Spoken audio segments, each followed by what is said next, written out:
we get to that, I'd like to also the quorum of the Budget and Finance, Mr. Smith, Mr. Rosendahl, Mr. Koretz, myself, Bernard Parks are here. Before we go to the joint meeting item, colleagues, if we can move item 6 and item, what is it? And item 2 on consent. There's no questions about the individual cases. We can just move item 2. If there's issues regarding specific cases, we have to go in closed session. I have a general question under item 2, so if we could hold that. Okay. On item 6, if there's any. I could move that. Okay. And then on, we move item 6 on consent. I'd like to have if we can ensure that the CAO gets with the clerk and adds to the committee report whether these fee increases are impacted at all by Prop 26, and also that we ask the city attorney to have the proposed ordinances completed and move with this report when it gets to council so we can approve them as a package. So those are 2 additions to number 6 we'd like to add. Okay. And then, let me see. Why don't we go to number 2, and Mr. Kretz, you can ask those questions. And Yeah, just a very brief question. Hello. Ann Haley, City Attorney's Office, and I spoke to Mr. Llewellyn, and I may know what you're asking. Okay, the question was just as long as we're approving more of these contracts, where are we on the request for 10% minimum voluntary cuts from firms, whether these firms have all done that, whether, a year and a half later we should be asking for additional cuts from them, et cetera, et cetera. And actually, so again, Mr. Llewellyn, let me know that you might be asking this question. So all of the firms for which today's request makes a request for further funding, except one, hate to call it, have agreed to a reduction that range, in most part, our request was for a 15% reduction of all costs, not from the hourly rate, but from each invoice. And all of the firms, save one, are taking either a 10% or a 15% discount. And many of them, of course, this request was made last fiscal year. Many of the firms agreed to do it through the end of the fiscal year. So all those that agreed to it last year, if the first invoice of this fiscal year came in without the reduction, we asked that they extend it for another year. And all have agreed to do that. So we're getting either a 10 or 15% discount from all of the firms. Do we have a way to limit our work with the one that hasn't agreed to a discount, or to make that request? I will tell you, the city attorney asks me at every turn which of the firms have agreed to cooperate with us on this. I'll just say it's the telephone users tax work, and I'm still talking with the firm to see if they can make a concession there. And I will also say, though, that particular firm very much reduced their rate even in the initial contracting, and are very moderate billers. I'll say that in their defense. But in terms of reducing, that litigation is not any, we're kind of... Well, I would move that we accept all except the one that has not, and send it back for that request to be made. let me just ask, on item 2, is that payment for work already done? On item 2.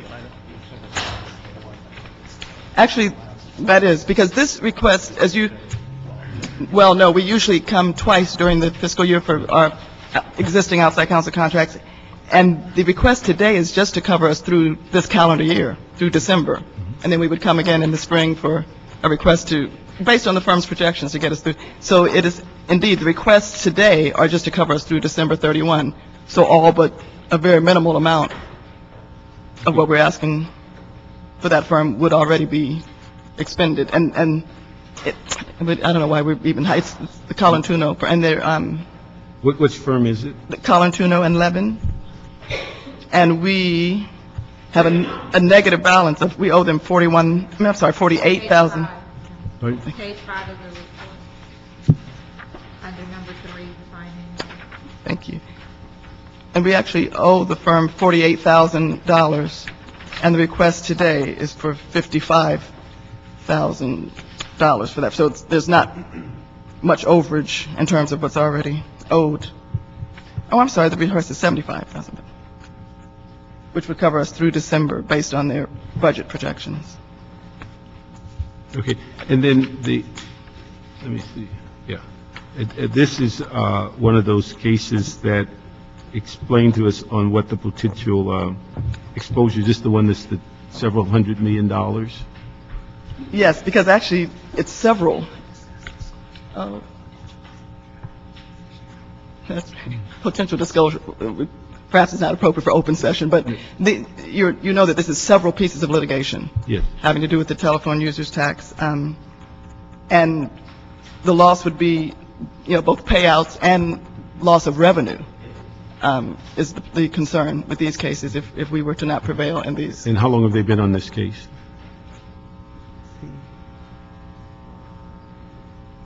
I would say 4 or probably, 5 years. yeah, it's been several years, Yes, at least 3-4 years. Yes, at least 4. Yeah.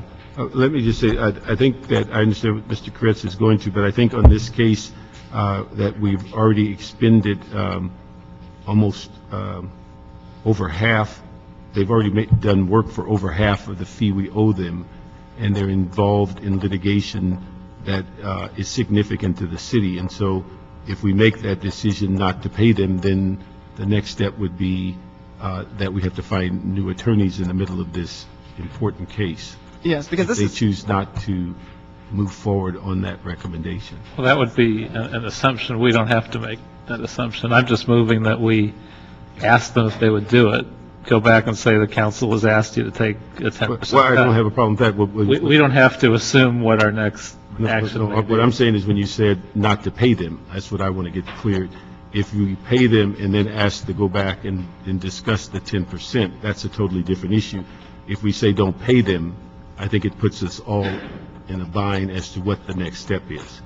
Yeah, because this is expertise we don't have in-house, which is why we're with them. And Mr. Kretz, I will go back to the firm when I leave here today. Yeah. So certainly, the key is if you go back with that direction and re-inquire about the reduction.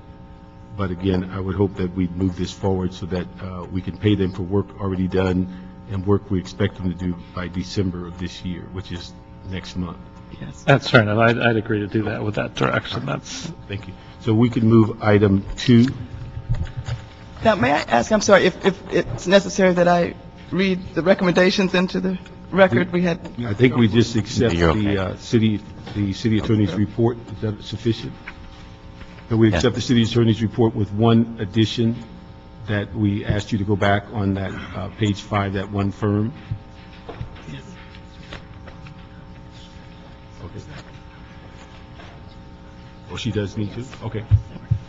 Thank you. Just so I can We've speak been further. I just corrected. wanted You to need to speak- summarize because the report is confidential. Yes, just, the city attorney asks that the following recommendations be approved, that a transfer of $771,000 be made from the unappropriated balance outside counsel, including workers' compensation line item, to the city attorney fund number 100, department number 12, account number 9301, and that the city attorney's office be authorized to amend the following contracts to increase the maximum compensation by the respective amounts. Contract 11576 for $205,000. Contract C 113673 for $165,000. Contract 115056 for $55,000.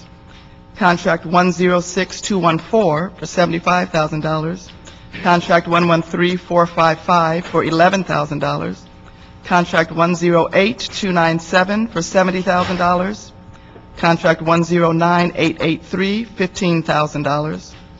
Contract 117391 for $5,000. And contract 111749 for $90,000. The need would also be to have authority to amend contract 11576 to extend the term to December 31st of 2011. Contract 11749 to extend the term to December 31st, 2011, and Contract 113155 to extend the term to December 31st, 2011. Oh my goodness. Contract 111751 to increase the maximum compensation by $145,000. That to be paid out of the Sanitation Department, Solid Waste Resources Fund, and authority to enter into a contract with Liebert, Cassidy, and Whitmore for Ramsey litigation in an amount of $30,000. And finally, to enter into a contract with the law firm of Christie, Parker, and Hale, and that's CHRISTIE, there was a misspelling here, for intellectual property assistance in an amount of $50,000. And just that we have authority to prepare controller instructions and for any necessary technical adjustments. Okay. And we'll approve that with the direction on that one firm to go back and discuss with them about a reduction. Yes. Okay. And then the CAO, do you have any concerns on item 2? No. Okay, so we'll move that item with that instruction and the city attorney's recommendations. Thank you. Thank you. Okay, could we start with item 7 so we can get the instruction done before we get into the calendar, the other agenda items? And also want to make the record reflect that Mr. Weezer has joined us.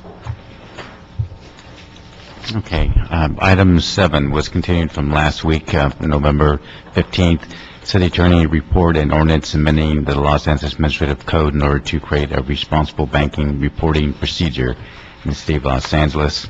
And the Jobs and Business Development Committee recommended approval of a draft ordinance on October 26, 2010. Okay. Let me just say, before you go into the timing, we have 2 cards, Lisa Donovan and Abdullah Mohammed. If you could come up, we're not going to discuss this item. We're merely going to get a date of when they can address the issues that the committee has given them. But if you'd like to come speak, you can come up at this time.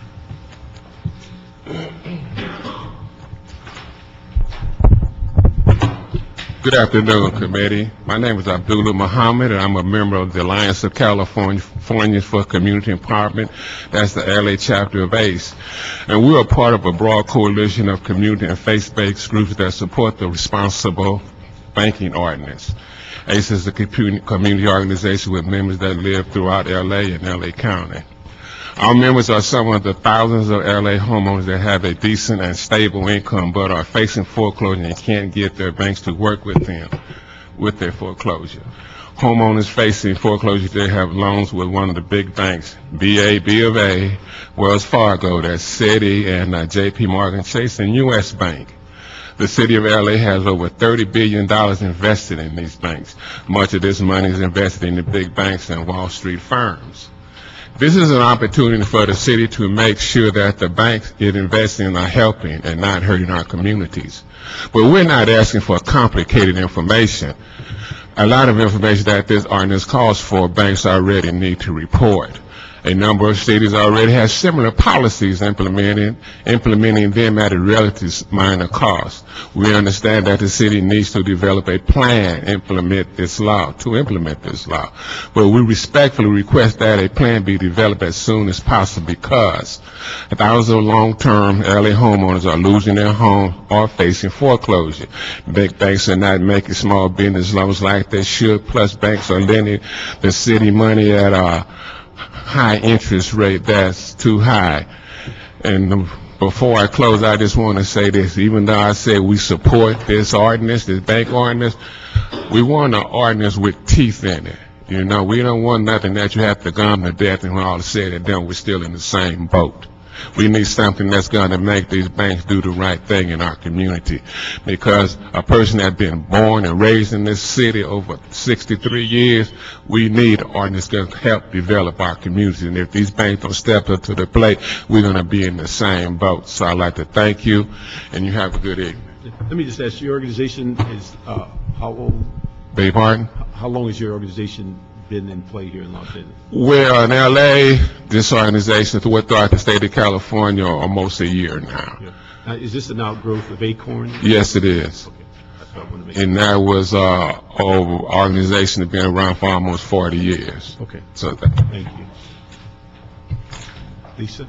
Hi. Good afternoon. My name is Lisa Helene Donovan. I'm a member of our Mother of Good Counsel Church, and I live in Councilman Labange's district. I'm here to represent LA Voice, and our congregation-based organization is in 6 council districts with over 30,000 families, including council members Parks, Weezar, Koretz, and Rosendals. We believe it is urgent to pass the responsible banking ordinance because over 800 people joined us at our citywide banking town hall a few weeks ago. We heard the urgency of investment in our communities loud and clear from people losing their homes, losing their jobs, and trying to keep their small businesses going. According to the National Community Reinvestment Coalition, reporting on a similar ordinance cost the City of Philadelphia about $50,000 a year, plus some staff time once a year. The benefits will far outweigh that small cost. Moving a small amount like $30 million into banks that would lend it out to small businesses could create about 1,200 jobs. Are 1,200 jobs in LA worth an investment of staff time and some of our city dollars? Yes. And our $6 billion in short-term banking can have an even bigger impact. We have a draft report that shows that big banks have dropped small business lending in LA by over 79% in some cases. And these banks are holding on to some of our money. Let's get that money to the small business owners who need it. In turn, it will generate business, jobs, and tax money that will certainly be a responsible return on investment, an investment in us. Let's get the report back from the CAO as soon as possible. Due diligence is fine, but delay is not. And we are available to help you get answers. Thank you. Thank you very much. Ray?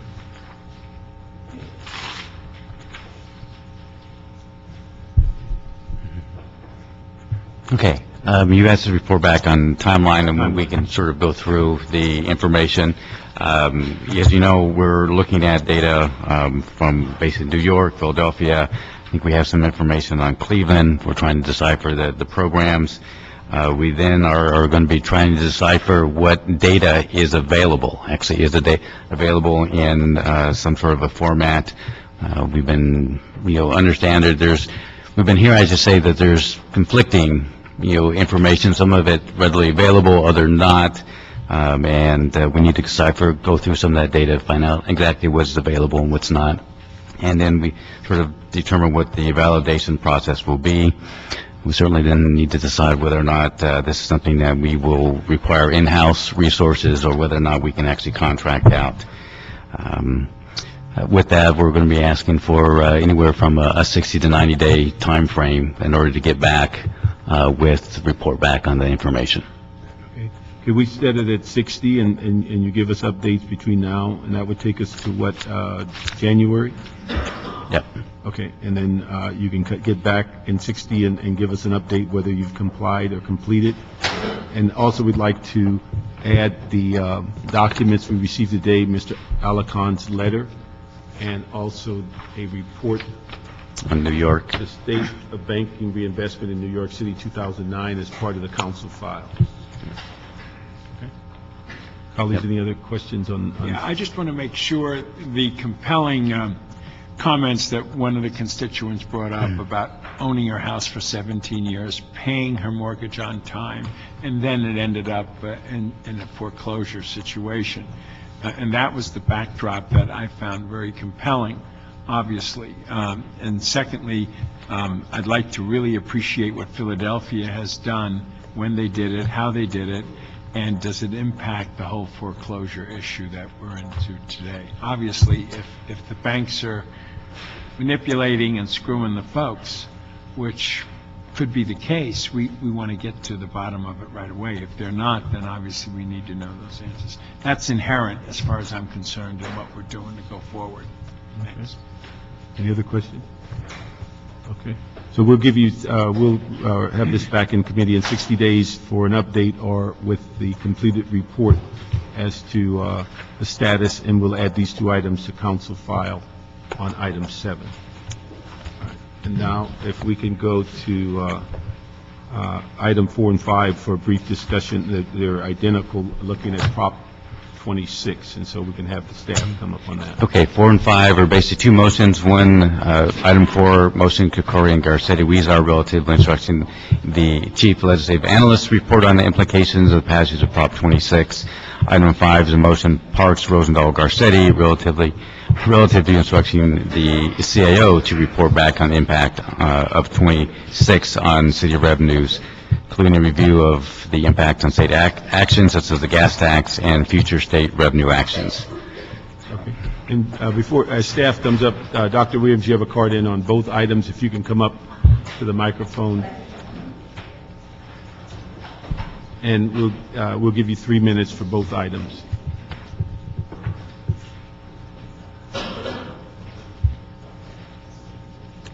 He ran away?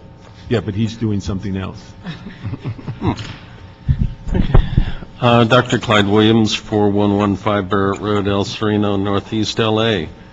What is a fee? The definition now is a problem.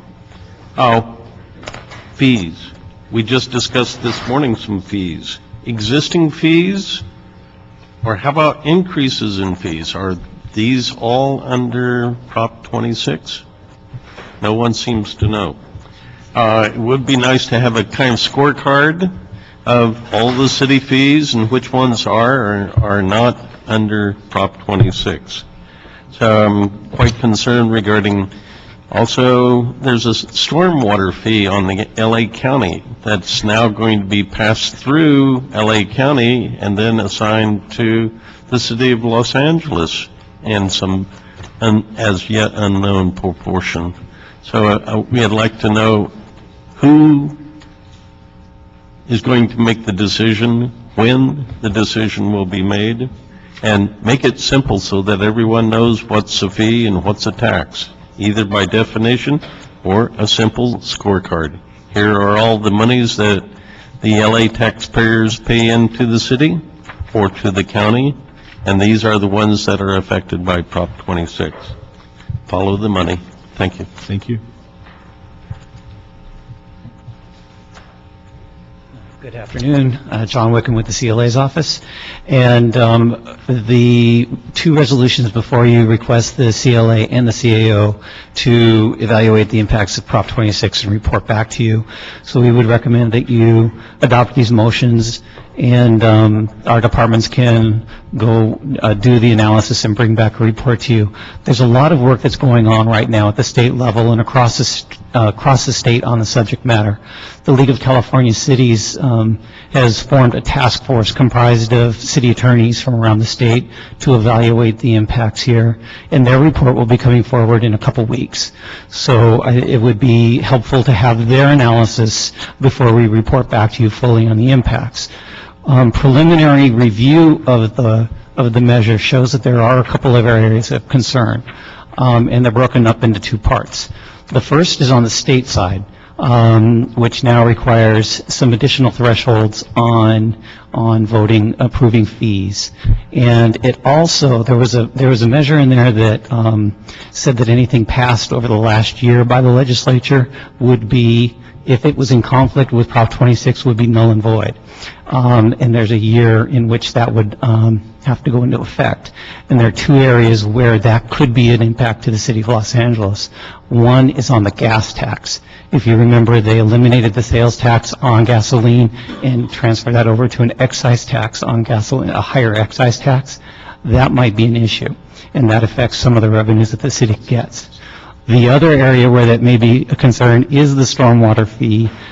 There was a special law passed in this last year that affected how the city, how the county of Los Angeles could move forward on the stormwater fee.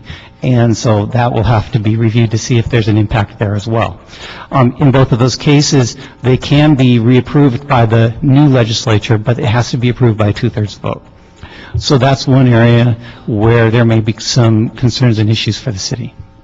The other is that it moved a number of fees from a definition of being a fee to a tax. And it looks like the exceptions in there really aren't going to be a major impact on the city of Los Angeles. The exceptions are, fines for, misdemeanors or fees for direct service or a number of things like that that really fall clearly within what our fees already do. There are some things where if we wanted to change them, increase them, it would be an impact. And so we'll have to see what those are. And the other area that was identified is, for example, a lot of utilities provide a reduced fee for seniors or indigent or people in poverty. There are some conditions in there where people are paying a lower utility fee, and that would be probably not allowed under Prop 26. So the Lifeline programs, for example, on all of our utilities, if those subsidies were coming from the utility, they'd no longer be allowed. So there are some things like that that need to be reviewed. And as I said, the League of California Cities is looking into this. They have a number of city attorneys who are participating on this task force. And their report, I think, will be very instructive when that's released in a couple of weeks. Let me just ask, we have an item number 6 today on some transportation fees, and I think we have at least one item that's going to the charter in March. So we preliminarily believe that neither one of those would be impacted by Prop 26. The oil extraction tax, for example, falls squarely within the 218 rules and doesn't have any impact. There's no Prop 26 impact from anything we've seen. As described, it's a tax. It's a general use tax. It's going to the voters for approval, and that falls squarely within the law of Prop 218. So no problem there. I haven't looked at the transportation fee item that's before you later today, and in situations like that, the city attorney ought to take a closer look at that and make sure that there's no conflict. Okay. So we make sure that you give it to the city attorney on item 6, that we pass it on consent before it gets to the council. And then, if I understand it, are they given some thresholds that increases the level of voting for the legislature or the political body as well as to the community if that item goes before the community, or is it just within the legislative body? Just within the legislative body, at the state, on the state fees. Our local fees, if there's an exception, and that's almost all of our fees, then it's fine. And the way it's set up is the fee has to be directly related to the service received.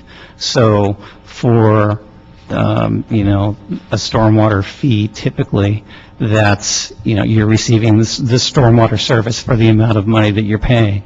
But this all resulted from the Sinclair paint case where a fee was charged for, 2 paint makers, and that money was being used to address lead-based paint issues generally in the state.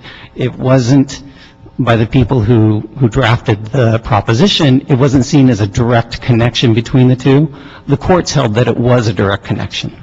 And so the proponents of that proposition drafted it to make that it wasn't a direct connection.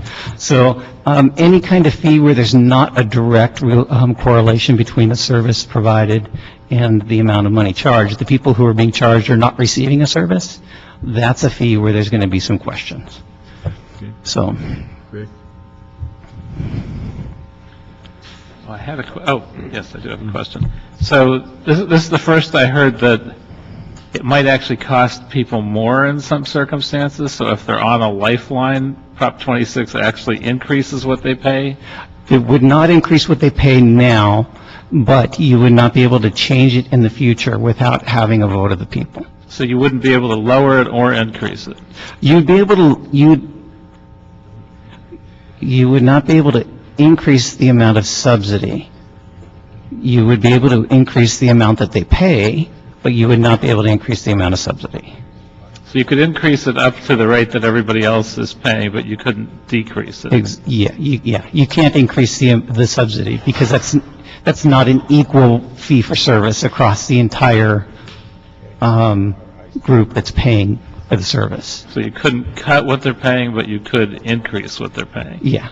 So if the action that we took where we reduced the amount of subsidy based on our economic struggles, if things went wonderfully in the future and we wanted to reinstate that, we basically couldn't without going to a vote. If that funding source were coming from the utility, no.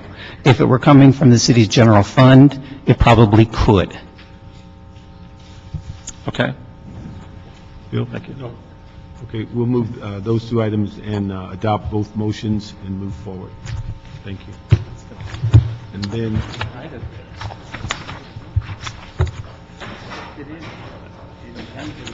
we'll go to item 3, and that should clear up the budget and finance agenda before we go to the joint agenda. Okay, item 3 is a CAO report relative to the request for proposal process relative to the city's qualified list for underwriting, remarketing, and other debt-related services for the city's bond programs. Hato State Office. Back in June, during the TRAN financing and also during the wastewater financing, Council requested us to reevaluate the city's underwriters list and also to come back with a list of city bond transactions that we plan to issue in the next 6 months. So in this report, you'll see that towards the end of the report, we have a list of bonds transactions listed by departments. Also, we looked at the list and we recommend that we do not remove any of the large firms or the small firms from the list. We believe it's in the city's best financial position to keep the list so that we could have a well-rounded experience and ensure that we get the lowest rates. I want to emphasize that for the letter of credit process, when we arbitrarily remove large firms from the list or from certain transactions, it affect our letter of credit process. You'll see that we have various letter of credits. We have 2 letter of credits for the MICLA program, 3 letter of credits with the wastewater, and you'll see that DWP also has a power system commercial paper program, as well as Harbor has a commercial paper program. And every department has experienced a difficult time in getting letter of credits. For example, for MICLA, we recently sent out a request to 28 banks and we only got 2 responses. Similarly, Harbor also sent out requests and I believe they sent it to 18 banks and they only got like 1 or 2 responses back. So we believe that it's good for the city to not exclude any of the large firms because it also affects our other relationship with the letter of credit. Okay. Let me just ask this, representative from the city attorney's office, because one of the things that I believe we asked about 2 months ago, 3 months ago, that we asked that the firm that's handling our lawsuit case be brought to, asked to come to the city and brief the council so we're fully aware of what companies are primarily involved, what may be on the peripheral, what may be occurring as relates to people that are non-involved, because it was pretty clear in the discussion in council the people's reluctance to do business with those who may be actively involved in a lawsuit, that the city's actively involved in the lawsuit against them. Do we have any status of when that meeting, when they will be coming to Los Angeles to brief the council? Yes, Assistant City Attorney Beverly Cook. Yes, Councilmember Parks, we have a draft report, a draft copy of that report that has been prepared. It's fairly general, and we have asked for some more specific information about some of the firms. There is some discussion about some of the firms that's cooperating with the Department of Justice. That's highlighted in the report. It will probably be after you return from your recess that we will arrange to have them come in and give the oral report. We'll have it finalized and get the written report to you, and then schedule it and have them come in to report on it. Let me just say, if we could do that as quickly as possible, because every time we get a deal that goes before council, the question is going to keep coming up as to who's involved, who's not involved, and until we get some clarity, it appears that the general perception is everybody's involved to the same level. And so I think we need to have that meeting as quickly as possible so that we can be briefed on it and find out if all of them are involved or is it a handful. And I agree with the comment from the CAO that we can't get rid of the big banks because we need them for letter of credit and other issues, but it certainly gives us some ability to look at underwriting and other issues as it relates to dealing with the smaller firms. But until we get that briefing, it's unclear as to the list on attachment A. We show who's on our bench, but they're also, the bulk of them are in the lawsuit. And we don't know whether they're just being interviewed. And again, we need to have the attorneys that's dealing with our case come and let us know as to what the breadth and depth of the different banking institutions and how they are involved. Certainly, and we'll schedule that after your most recent recess that's coming up. Okay. And then what do we have for this committee? We have what, is it just 2-3 more meetings before before recess? Yeah, December 6th and the 13th. Okay, so there's no meeting next Monday. Okay, so with those dates, if we can work around them, because I would hate to have deals that are necessary to deal with our debt coming through, and it's still unclear as to what banks are involved one way or another. Certainly. Okay, so we can do that. Now, aren't these banks that we're talking about, isn't the lawsuit relating to bid rigging? Yes, it is. Well, how does it look for us, no matter how badly we need to have people to contract with, to be engaging in ongoing bids with people that we're suing for bid rigging? I can tell you that that a portion of the report indicates how some of the people, some of the entities that have been named have cooperated and are proceeding to cooperate, so perhaps you can make distinctions on that basis. And in other instances, it will be your judgment as to whether or not we want to do business with them at all. Isn't there something about they have some form of a invisible line that draws between the underwriters and the bank? That's the distinction that we have made in many of our bond documents, that we've made the distinction that it's only a portion of the business entity that's was engaged in the bid rigging, and that it's another part of the entity that was involved in doing business with the city currently. So they've attempted to make those distinctions and certainly have noted it in our bond documents. So are we going to have that discussion in closed session at some future point? That's correct, yes. And we hope to have it before the 21st. Okay. Well, I'd at least like to express my skepticism going into that process. Certainly. Natalie, maybe you could comment on the whole issue of letter of credit and what and how we rely on it, and what happens if the pool is diminished significantly in interest rates and things like that. Natalie Brill from the CEO's office. The city has a history of doing letters of credit, especially with the wastewater program starting in the late 1980s, early 1990s. And the reason we went to that type of program was to reduce the cost of the program to the voters. The wastewater is a voter-approved program. And the way we use letters of credit is we issue variable rate debt or commercial paper program during the construction period, and then we refund it out to long-term debt. So during the construction program, when costs come in every month differently, depending on where they are in their construction, they can draw on these letters of credit. Letters of credit have tended to reduce the overall cost of the wastewater program, and therefore have kept our rates more stable and a little bit on the lower side.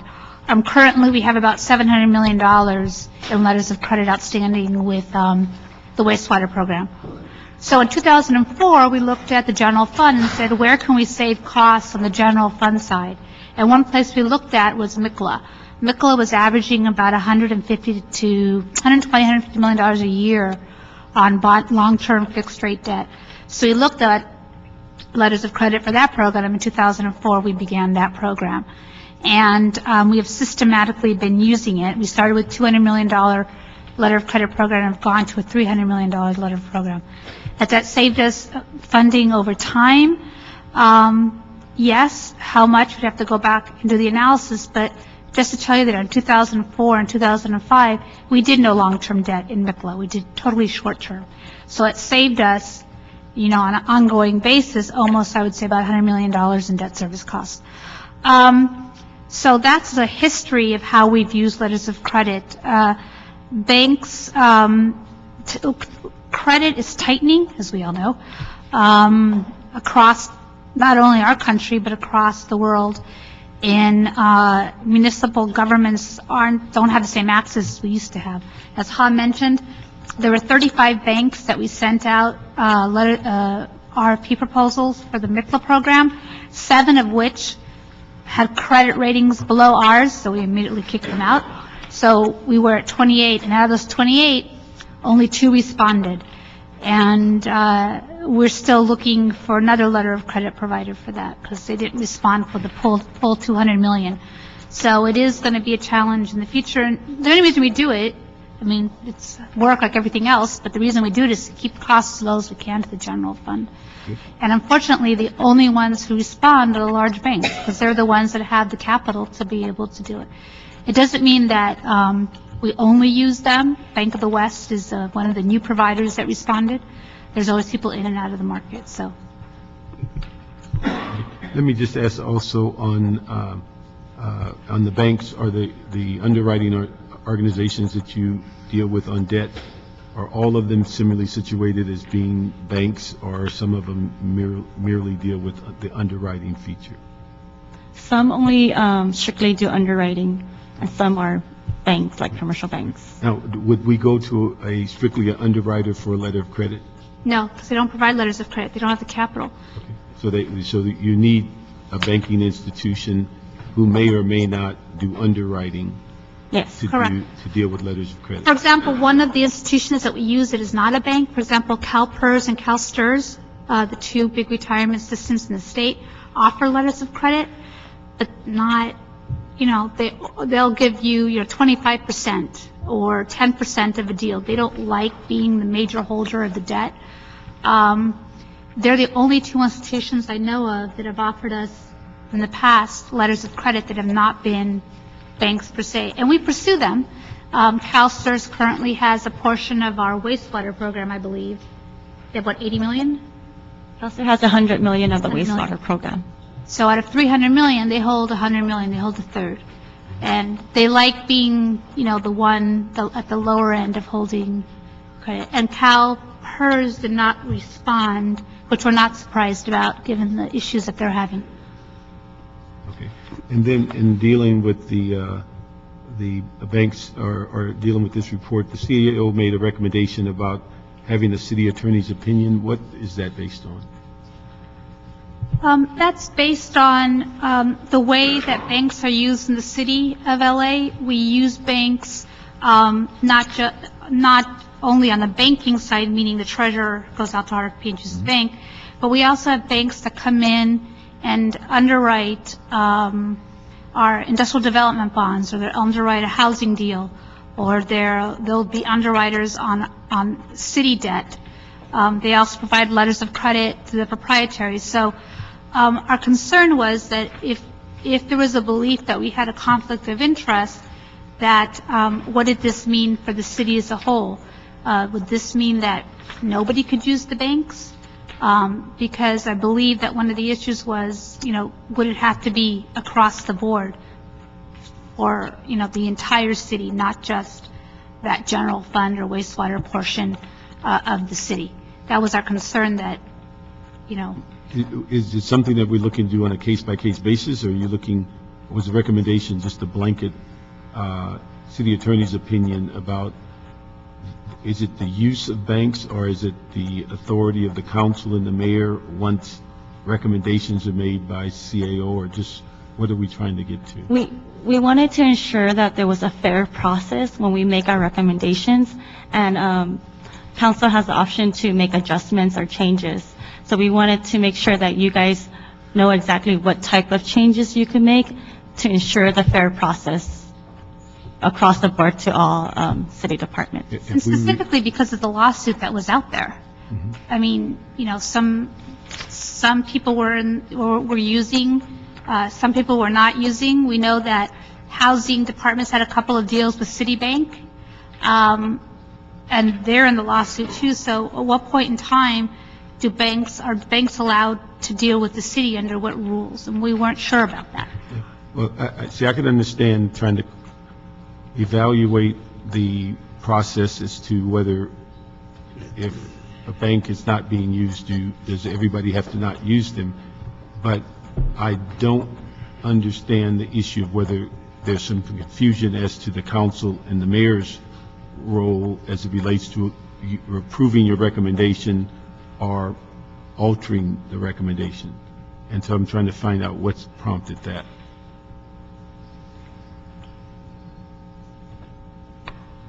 Is there silence? Did I say something bad? I don't have my glasses on, so I thought everybody left. Okay. Is that an announcement? No, yeah. I have an answer for that. No, I'm trying to get clarity. I can understand the recommendation if you're saying, because we've heard that if we're going to say, Bank of America, Right. we're not going to use you for our underwriting, yet they're being used for the proprietaries. Right. Is that I think that was I think where we were more going with that. I can understand that being a concern. I think that was the concern more than anything else. Yeah. But again, I think, if I understand it, every commission has the flexibility to make judgments, just as the council has the flexibility to make judgments as it relates to the departments that report to the council. Correct. So I don't view, unless I'm missing something, that there's any lack of clarity as to the council's ability to make those judgments. But again, if we're talking the narrowness of banks being selected one way or another, I could get some idea that if that's what we're headed for, at least that's worthy of discussion. I think that's what we were headed because of the lawsuit, the responsible banking ordinance. There are a lot of different issues that have come up in the last few months that have made the process of making recommendations a little bit murkier for us. And so we're just trying to get clarification on. So if the council makes a decision specifically because they're involved in the lawsuit, creates a dilemma as opposed to the council making a decision not to select them for other reasons. If the council made a decision to select someone else because they thought it was a better deal or all the other Yeah, ramifications. that's up to the city attorney, I guess, to answer that. I mean, is that what you're getting at, is that if we narrow it down and say we're not selecting somebody because of the lawsuit, is that what drives the concern? Or if we have other criteria? I think that was. That is a concern. Yeah. We want city attorney to kind of clarify whether that is something council can decide on or change for that. But if reason. it's another reason that the council just believes that another bank has a better deal, is that of equal concern? I don't know. I don't know with the procurement process. I don't know the answer to that. And we need to find out who made that recommendation. Yes, Ray, that. Ray? What'd you say, Ray? Did you go? I think the concern was mainly the lawsuit and the different ordinances that were coming forward. That was really the concern. Obviously, the council, as far as I'm aware, can choose whatever contract, whoever it wants to do business with and not to do business with. I think that's always been the case. Okay. Then, you know, one of the things, and other members may have some questions on it, but we need to probably look at that recommendation 3 a little more closely. The other thing I wanted to make sure that as we talk about, in what I assume on items 1 and 2, or recommendation 1 and 2, you're getting prepared to go back out before the current RFPs, the bench expires. Yeah, it expires in June. Okay. And last time we went out to RFP, we got something like 38 responses.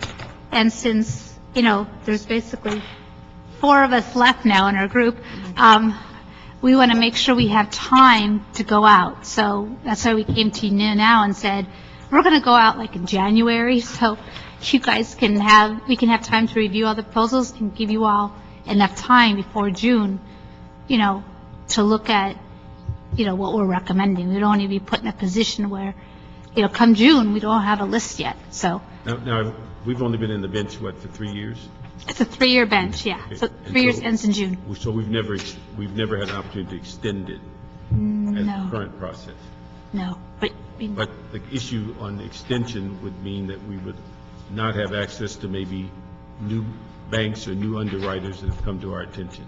correct, and that's, we know that there are new underwriters out there, or people who have grown in the 3 years, who have come to us and said, we're a bigger firm now, we can move from one pool to another pool. We know that, so the question is, if we extend, that's great, but it will deny another firm the ability to work with us in a different way. Yeah, I just got one question just for the record. In your summary, it says, in this lawsuit, the city alleges bid rigging by those firms that resulted in decreased returns on certain city investments. How much money are we looking at that was the decrease in funds, do we think? How do we make that statement? We actually, I believe, according to the report, we really don't have a true assessment at this point. I will ask that our outside law firm be able to provide you with some general assessment at the time that they provide the report, but to date, we don't have a specific number. Okay, because when you see bid rigging and it means decrease in revenues, obviously I don't know what that really means. Exactly. Yeah, and I should tell you that the lawsuit is early in the litigation process. It's been going on for a while. However, there have been a number of amended complaints that have been filed, and so they're just into the discovery phase. I believe the Department of Justice stayed some of the discovery for a certain period of time, and so there hasn't been a lot of in-depth discovery to make those determinations at this point. I believe the stay has been lifted now, so they'll be able to proceed within the next few months with that. Yeah, the bid rigging, when we do an investment, I know on the bond side, and we go out, we're required by the IRS to do at least 3 bids to invest the bond proceeds. It's, at least on the bond side, it's one of the rules. So the treasurer with the investment advisor goes out, gets the 3 bids, and obviously the one with the highest investment rate wins. Well, the charge is, allegedly, that there was price rigging between those those 3 bidders. That's what the charge is. And that's been all over the municipal news. It's across the board with municipalities, at least on the bond side. I don't know how the treasurer handles their investments, but on the bond side, that's what one of the complaints, I guess, is. And then when we say in the rest of that sentence that the city, CAO recommends that the city retain these 4 large firms in spite of that lawsuit, and explain why we say that. I think that Beverly explained that Bank of America, Citibank, JP Morgan, and Goldman Sachs were the 4 large institutions that are also named in the lawsuit. We believe that there were other arms of those institutions that did the bid rigging, if they did it, allegedly. And we believe that on the bond side, that they performed well enough to keep them in the list. That's our opinion, obviously. Bank of America Securities is the entity that we deal with, for example. Bank of America with the C, not with the K. So, the question is, that there's an alleged complaint there. And from your end, we really don't have too many other options. We deal with them on a regular basis in what we do. We do. We have letters of credit with the bank part of it. On the other underwriting side, we have This list has provided us the opportunity to use many different underwriters, and the majority of the underwriting has been done by mid-level firms with small firms with them or larger firms behind them. So most of the senior underwriting in the last 3 years has been done more by the mid-level banks. I mean, and also a lot of these banks have very good retail, they have a very big retail houses, so that also lowers the price of bonds. But I think that we have used most of those on the list here, the mid-level firms, as senior book running underwriters, the ones that actually do lead the team. So. And last question is to the attorney. What's your sensing of a time frame on this? Next steps and where we go? On the litigation? Yeah. Geez, it's probably going to be, unless there's a settlement, and there have been discussions, certainly with settling with some of the banks, some of the institutions, it's probably another year or more away before it's finally resolved, because as I indicated, they're really still early on in the litigation phase. But we think as a city attorney's office, it's in our best interest to continue to go forward. We're reviewing it as we go, but at this point, yes. I believe there are 12 cities that are involved in this lawsuit, something like that. There are 12 cities.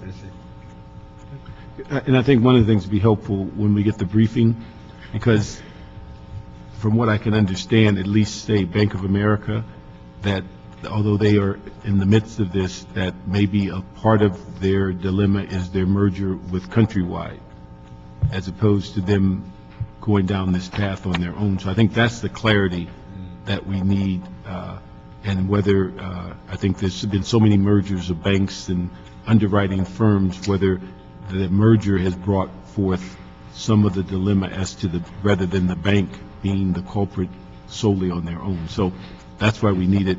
Let me just ask, from the 3 years we've been in the bench area, have we figured out whether there's refinements that we'd like to make on the next RFP? Or are there other things that we need to do to ensure that we're getting the best quality and things of that nature? I think one of the things that we've discussed is looking at the underwriting side and seeing which part of the responsible banking ordinance, even though it won't be ready in time for this phase for us going out to RFP for this, that there are some items there that would apply to what we're doing in the underwriting side. So we would adapt some of those factors into the RFP that we would go out with in January. That's one of the things that we've been, discussing, that we'd like to see that. Because there are things that are relevant, how much business they do in the city, what kind of community support they provide, things like that, I think would be very helpful for the council to have in front of them. Is it the intention of bringing that RFP to the council before it's put out on the street? No, we usually don't do that. We usually get authority to go ahead and issue it. Yeah, I mean, but I think on this uniqueness of this is that if we're adding material onto it, does that get discussed in advance of it going on the street, and saves us from, when it comes back, you being asked 50 questions as to why wasn't something in it? Is there, I'll let Ray answer. Well, I think we plan to have further discussions with several of the council offices. Certainly, we want to, as we look at this responsible banking ordinance, there are things that I think would be good and they're important. And as we assess some of the asks as part of that ordinance, that we're going to look at, try to incorporate some of that information. I mean, what's happening? What is the entity doing in the community? What is some of those things? And we haven't determined exactly what those pieces will be, but as we go through and start breaking down all of the information that's being requested in the ordinance, we're going to see what we can sort of Let me just add ask into. a couple of things for the committee. If we can get a couple of things I think is needed before we hit the street. One, if you're going to select some of those criteria, we need to know what they might be, what the new requests are. Okay. The other one is that we asked a while back for a report that since we've been in the kind of the bench situation, who is getting the business, what's the balance of the businesses, who's been in the lead, who's been in dealing with it. So we need that also. And I think we need, before we get to finalizing the RFPs also, we need to make sure we have that meeting that's being briefed as it relates to the lawsuit. So if there's issues that come out of the lawsuit, that we can make sure that that's incorporated. Because one of the things in responsible banking basically says, don't do business with people that might be under some investigation. And so I think we need those kind of clarities before we get to that point. I agree. I think it would be perfect. Hopefully, we can get, sort of that information as we sort of put this together.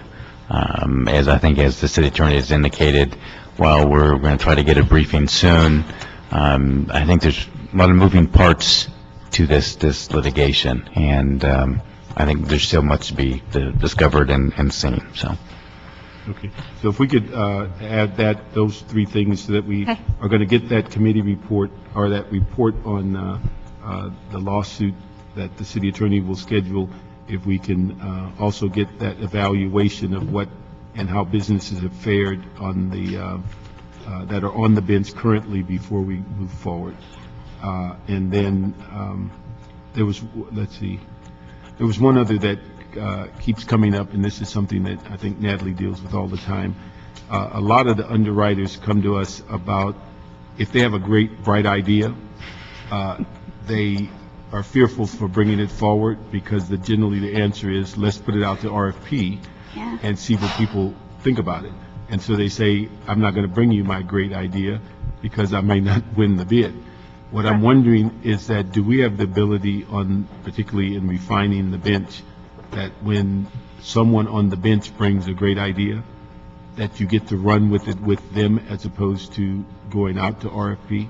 That's a question of the city attorney, but my understanding is that I can't sole source something unless nobody else, that's a sole sourcing issue. That's the problem that I've had, but that's really a city attorney question. Could you give the city attorney, as you're developing the RFP, and see what the rationale and the background, because it will stop about a handful of questions per month saying, I have this great idea, and we say, well, take it to the CAO, and they will look at it, and if it's a great idea, we put it to RFP, and they say, well, I'm not going to share my great idea. So what we were told, that going from competitive to negotiated, we got the benefit of people's brains that are in the business, and they bring you stuff and you can evaluate it, but if we send them away because of a RFP, then we're not getting the brains as we were told. So that's something, if you can get with the CA. Sometimes the underwriters bring us great ideas and we've already thought of it. Oh, no, if that's not the ones we're talking about. Okay. Yeah, if they have great ideas and it's already we're already dealing with it, we're not saying unravel what we're doing, but if they do have a great idea, do we have to go through an RFP if we're not doing it and no one else has brought it up? Okay. So that's what we. City attorney. Okay, if you can deal with that. Yeah, I was just going to mention that we are subject to the city's procurement requirements, which means going out for competitive bid. There are obviously some exceptions, and we'll work with the CAO's office to see what the issues are and under what circumstances we might be able to have a sole source, but those are fairly unique circumstances when we're able to do it If you legally. could work with the CAO, because it's only been 3 years since we've been in negotiated business at this level, in this amount, in this volume. So there are pieces of this that are a little different than what we've been doing the first 100 years. So if we can look at that. And then I think we dealt with this on a prior RFP. One of the things, once the benches are set, we want to make sure that when we do mini RFPs, that everybody on the bench gets it. Yes, we've been doing that. Okay, then go from there. But if we can look at those items as you're dealing with the RFP, That's and good. again, looking at responsible banking, what can be incorporated with these benches expiring as of June, and $6 billion worth of debt on the horizon, and various kinds of projects, I think we cannot necessarily hold on to getting a new RFP nor I think until that we'd end up with a situation to where we would not want to arbitrarily extend if we didn't have to. Yeah. Okay, so, That's why we've come to you now, too, is because we don't think it'd be fair to extend only because there's so many firms who have come forward and said, we're new, or we're bigger, or we're better, or we're, in different business now. I think we colleagues, would get more opportunity. if we would, yes, Well, I was just going to add, I mean, one of the things about this is basically providing the council, mayor and council information as far as what's going on. We want to get the information out there as far as what's happening, the RFP, some of the other MECLA issues, I mean, what the CP program, things of that sort. It's good information for mayor and council to have, so. colleagues, if we could move the CAO recommendations 1 and 2 and whole item, recommendation 3 in committee until we refine it and add those verbal directions as part of their new RFP process. So we can move that item. Okay. So we'll move that to council. Now, our last item. Now, what do we do now? We adjourn the regular meeting, the Budget and Finance? Yes, and go to the joint So we're going to committee, yeah. adjourn, or we? Maurice, I don't know, what do you want to do? Do you need to go back to the budget and finance right now? No, I think we're through. Okay. All right, let me do the public comment, and then we'll, okay. Dr. Clyde Williams, you got public comment? Is he gone? I think he took off. Okay. Yeah. All right, so we'll adjourn the regular meeting of the Budget and Finance, and then we will convene the joint meeting of the Budget and Finance and the Audit Committee for item 1. And so, Mr. Kretz, if you take the lead on that, and we'll ask Maya to come up as a public comment on item 1. Sure, and I'll just read the agenda item. It's the CLA and CAO report relative to the feasibility of creating an inspector general position to oversee the city's revenue collection process. And we also have an Office of Finance report relative to a matrix of revenue management recommendations and non-tax receivables management centralization as initiated by recommendation from the Commission on Revenue Efficiency's report entitled Blueprint for Reform of City Collections. Good afternoon. Maya Zettler on behalf of VICA, the Valley Industry and Commerce Association. VICA is here today to continue to be supportive of the Core Commission's blueprint that was released and its recommendations to improve revenue collections. VICA has followed the city's poor collections rates for several years and has yet to see significant action being taken. Many of the recommendations included in the blueprint that Core has released were previously made by VICA in a report known as the VICA 50 over 2 years ago. The VICA 50 recommendations provided specific suggestions for improving revenue generation and proposed ways to reduce the budget deficit. One of the recommendations that VICA introduced and has been reiterated in the core report is to have the city designate a collection sheriff, or as known in the core report as an inspector general, to oversee the city's collection activities. We have yet to see this or other recommendations implemented. While we appreciate the work of the CLA and the CAO and the Office of Finance to examine the core report and put together an extensive matrix of the recommendations and examine the feasibility of implementing an inspector general position, we have yet to see any action being taken on these recommendations. Los Angeles can no longer afford to carry such massive debt. We feel that very strongly that we need to move forward to implement these recommendations as quickly as possible. We cannot tolerate inaction any longer. We hope that we can today move forward on implementation of these recommendations and also attach timelines and benchmarks for accountability on implementation of the Inspector General position and other recommendations included in the core report. Thank you. Thank you, Maya. If we could have the CAO and CLA come forward, or whomever is the designated representative, and give us a report on this.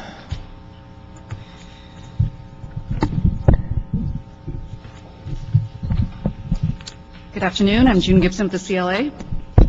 Maria Gutierrez with the CAO. Our recommendation deviates slightly from the recommendation of CORE relative to an inspector general. We believe that an inspector general's traditional role of auditing and monitoring we don't think is ultimately as beneficial to the city than one that would focus on assisting departments to implement the recommendations of CORE and the controller. And for that reason, we're recommending that the position have the functional title of Executive Director for Revenue Efficiency. On the top of page 3 of the report, we cited a few examples of some of the activities that we believe the position could perform. Certainly, there would need to be a more comprehensive listing. We plan to meet with the CAO as well as with the Office of Finance to develop a more comprehensive listing, and we would also obtain suggestions by CORE as well as the controller. The reporting relationship would be one in which the CAO, well, let me back up a bit. We're recommending that the position be contracted out. We think that because of the urgency of the responsibilities to be performed, specifically relative to revenue enhancement and reforming our collections program, that we need to hire an individual who has demonstrated success with other entities in performing similar work. So that's the reason that we're suggesting that it be contracted out for a limited basis. Our recommendation is that the contract be for 1 year with 2 one-year options. The CAO would be the awarding authority as well as the contract administrator. At the conclusion of the first year, the CAO would recommend to Mayor and Council whether or not there is a need to extend that contract. If there is a need to extend the contract, then we would also suggest that the CAO conduct an evaluation of the quality of performance and whether or not the performance goals have been achieved. We estimate that the cost of the position would be approximately $200,000 per year. Because of the fact that we would need to go through an RFQ process, we're really not sure as to exactly the amount of the recommended consultant. So for that reason, we're recommending that the CAO be instructed to report back at the conclusion of the RFQ process with their recommendation for contract award, and at that time, they would have a better idea, obviously, as to what the cost of the position would be. Given the fact that the position we also recommend would be housed in the CAO's office because of the constant contact that the position would have with department representatives, there would likely also be additional administrative costs that would be incurred by the CAO. The CAO's budget is insufficient to pay for this position, and so they will be coming back with a request for an appropriation. Now, I know there have been some discussions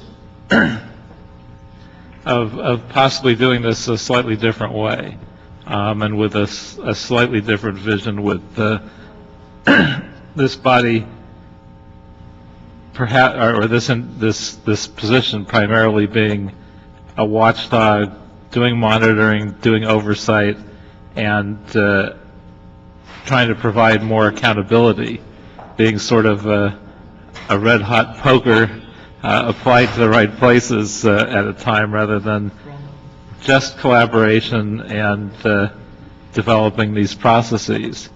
And so with that thought in mind, I'm not sure that it wouldn't make more sense to do it slightly differently, to keep the position as an Inspector General, to have the recruitment for this position done jointly by the CAO and the Corps Commission itself, and also deal with making sure that we actually have the right staff support from the CAO and the other departments, and nailing that down as well, and having the Inspector General report back to the Corps Commission. What would you think of that as an approach?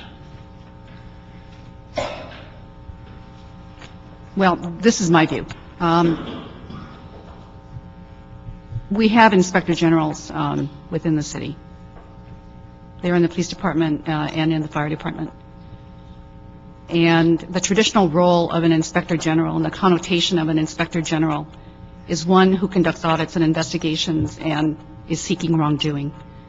We don't believe that this position necessarily fits within the definition of an inspector general. My view also is that the general managers are not reluctant to try to implement the recommendations of the controller and core. I think that what they are lacking is sufficient staff, and in some cases sufficient expertise in order to implement those recommendations. It's for that reason that we think that, well, I believe, and I think, that the CAO as well as the Office of Finance also agree, that we really need somebody from the outside who has had demonstrated expertise and experience with other entities to be able to enhance revenues and also improve our collection rate. I don't think that having an inspector general and the recruitment effort targeted toward an inspector general would yield the kind of experience and qualifications that we would need in order to implement the recommendations of CORE and of the Controller's Office. I think that the Controller's Office already has a responsibility for conducting audits. I think that the charter also allows the Office of Finance to do the implementation for some of these things.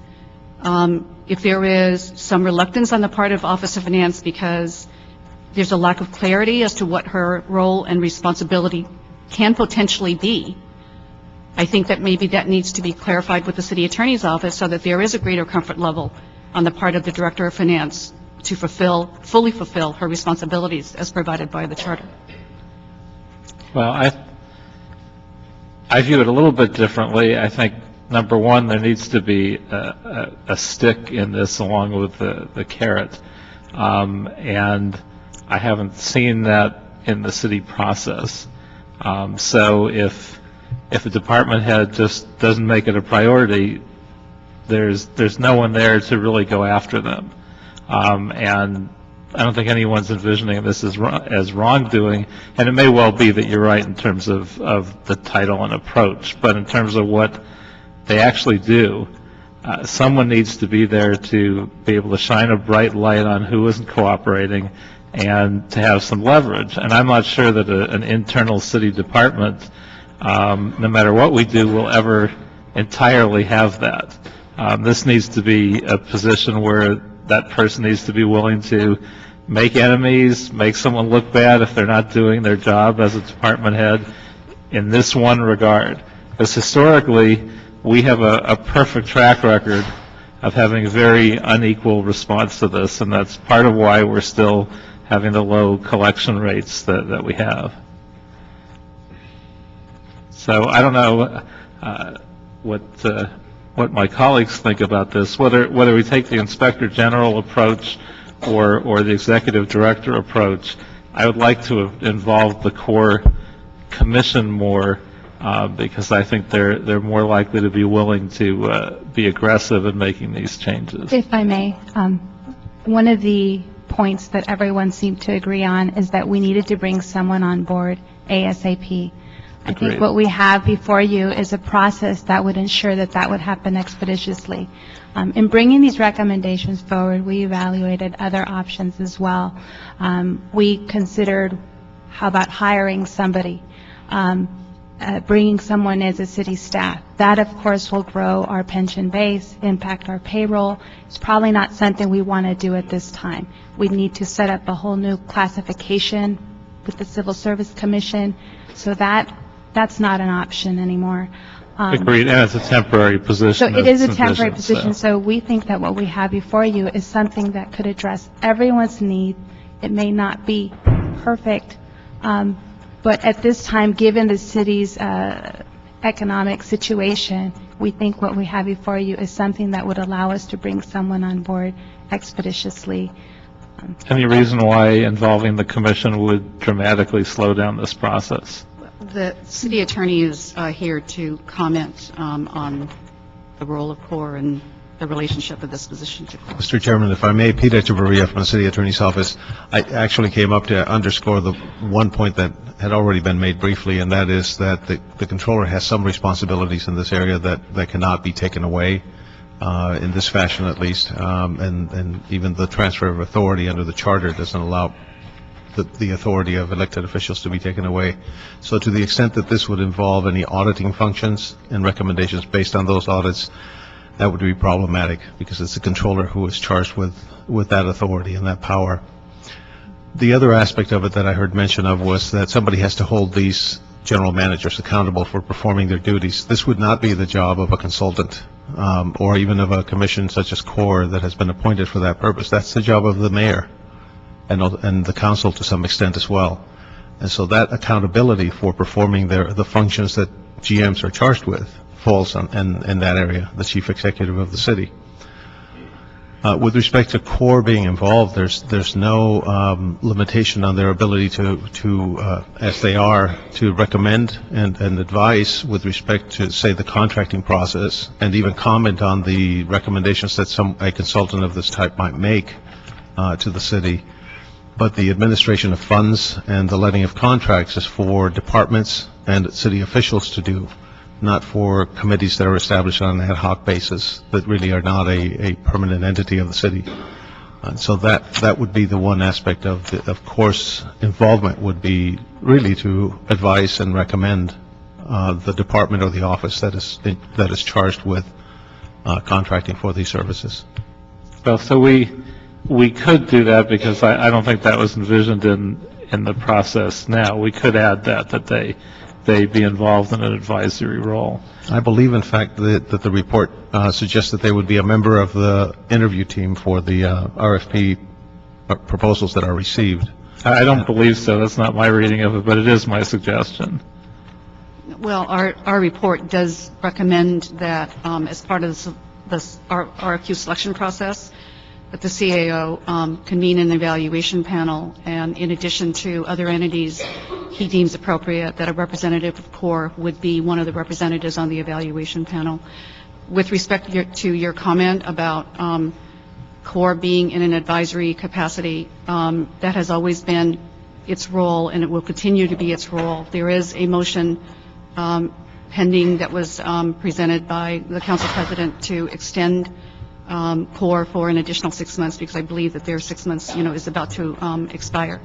And certainly our intention was for this position to work very closely and collaboratively with CORE, and that whatever reports would be issued by this individual would be presented to CORE along with the appropriate council committees.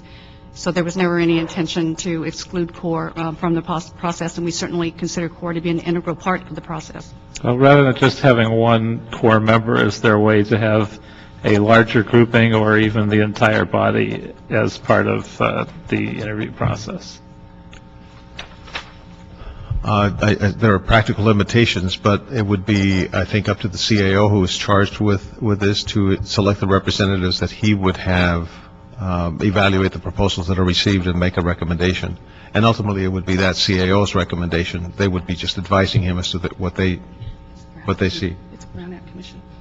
If it's a Brown Act Commission, that would be a problem as well. If it's a Brown Act Commission, then its meetings have to be public. Right. So Whereas they'd have to. The evaluations of the proposals by staff, including by the CAO, are not required to be public.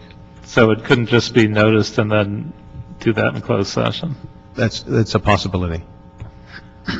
Yeah, unless there's objection, I'd like to include the direction that we include the commission, and if the Brown Act gets in the way, a minority group of the commission, being, I guess, 3 out of the 7, rather than just one representative, I'd like to have them be more represented. And as far as their impact, I don't agree that they can't hold people responsible. No, they can't literally do it. Obviously, the mayor can do hiring and firing, et cetera. But by using their position and using their bully pulpit, I think they absolutely could hold people responsible. And I believe that would be one of the key intentions of this position, not to let any department head and division head, et cetera, get away without participating, as many have done in the past. I am hopeful that many will be interested, and if we solve the staff problems, et cetera, we can make it happen. I'm not convinced that everybody will participate without, in some cases, needing a push. And this position is intended to provide that push, whether it has to do it mostly through the force of publicity or just pointing out the things that aren't happening to the right people. I think they absolutely have that responsibility. Any other questions or comments from anyone? I just think the problem, the flaw in the whole system is that our general managers don't need to collect money because the money doesn't go in their departments. So what's their incentive? Why should they do it? It was a private situation a few weeks ago where the police department was informed by the Bureau of, or Office of Finance that they weren't going to go after some fees that the commission normally gets, the police commission got. And they told them, the police department, go ahead and you do it because it's the police department. The police department said, well, we're not charged with that responsibility. It's yours. So what's happening while these guys are fighting over it, nobody's collecting any of the money. Why should a general manager do it? I don't get the money. It goes in the general fund. So I'm not going to, you've taken away 4,000 of my employees. I can't do this kind of stuff. So we got to find a way to empower. I think the route that we're going, that CORE brought forward, the staff has brought forward, allows us to do that. And I don't consider it an audit function like you do, or the controller. The controller's job is to audit for fraud and efficiencies, but not to collect money.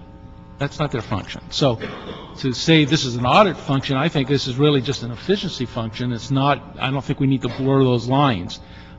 We need to get a person on board that goes out and does this. That's what the whole idea was at the beginning, and whatever makes it work, I'm for it. Let's just do something and quit talking about it and quit finding reasons not to do it.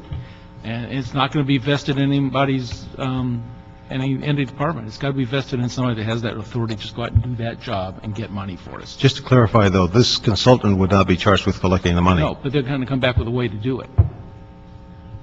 And I understood, and perhaps I misunderstood, that recently there were audits by the controller that looked into the collection of money and came up with some recommendations as to how to do that.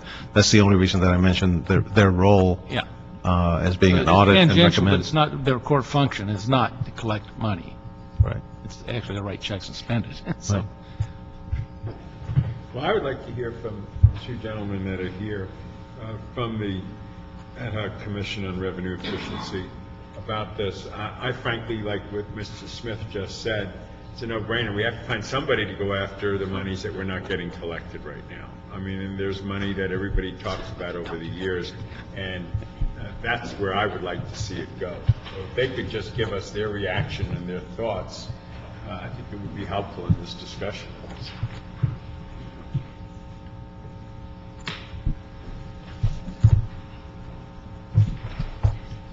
Good afternoon, council members. I'm Ron Galperin, Chair of the Commission on Revenue Efficiency. Thank you so much for taking the time on this issue today. And I'm joined by Commissioner David Farrar as well. First of all, I wanted to thank the CLA and the CAO for the work that they put together in coming up with the memo that has been prepared for this joint committee. A couple of thoughts that I'll share, and then Commissioner Farrar, I'm sure, will have some as well. The particular title, I think, is not really the issue here. It's what are the roles of this position, and how do we make those things happen? There are several layers to it. First of all, of course, it is about holding the department managers accountable. And that means that this role has to have some teeth to it and has to have some sort of power. It's not clear to me whether or not that can be achieved through a contract or not. I believe it may be able to, but I think that needs some clarification perhaps. The second part of it is to also be able to work with the various department managers, because it's very important, of course, to point the finger and say you're not doing what you've done, or you're not doing what you're supposed to have done. But it's another thing also to figure out why that's happened, and then to actually come up, hopefully, with a creative solution and actually see that implemented. So in many ways, this position, I think, as CORE sees it, is about enforcement, but it's also about, perhaps for lack of a better word, being a nudge in chief. Now, in defining what an inspector general is. It's interesting, we looked at a whole variety of different inspector generals around the country, and the particular responsibilities that we laid out, we actually stole a lot of that language from the description of the responsibilities of the State Inspector General for the ARA funds, which is, of course, Laura Chick. And it's those same set of responsibilities that actually we laid out. And they include, of course, not just preparing reports and pointing fingers, but also providing that technical and consultative advice and independent oversight. A couple of other thoughts regarding all of this. In terms of the title, again, it's not the biggest issue, although there has to be, I think, some teeth to it, and there has to be a bully pulpit aspect to this. And if you don't have that bully pulpit, then how do you get it done? I'm not sure whether Executive Director really kind of conveys that bully pulpit or not. There's also a concern that we have about the timing of all this. When our report was released, it was the desire of city leaders to see this happen before the end of the year. And quite frankly, the numbers are quite clear on how much money slips through our fingers on a daily basis, and the longer that something ages, the less money that you collect. It slips through our fingers on a daily basis. Pardon me? How much would you say slips through our fingers on a daily basis? Well, it's hard to say with certainty. What we do believe is that by implementing, and we laid this out in our report, that by implementing the various recommendations of CORE and of the controller as well, within the first year or two, you're going to see anywhere between 10 and 20 additional $1 million, and within 3 to 5 years, $100 million or more per year. And that's, by the way, for the non-tax receivables. CORE is also working on issues of tax-related receivables, on parking tax, issues on what we get in terms of intergovernmental transfers, but that's not even including all those numbers. So it's a lot of money, needless to say. But now, at least according to the timeline that's been laid out, there would be an RFQ process, and we'd find ourselves at the end of March, more likely April, who knows, maybe May, June, the way things go, and that's more money that goes uncollected, needless to say. And as for the RFQ process, of course, this is for the city leaders to determine what the best process is for finding the right fit for this kind of position. Generally, RFQs, there's a lot of paperwork involved in it, and it seems to me more likely to solicit firms than that have sort of an auditing or an accounting background than perhaps what is needed for here.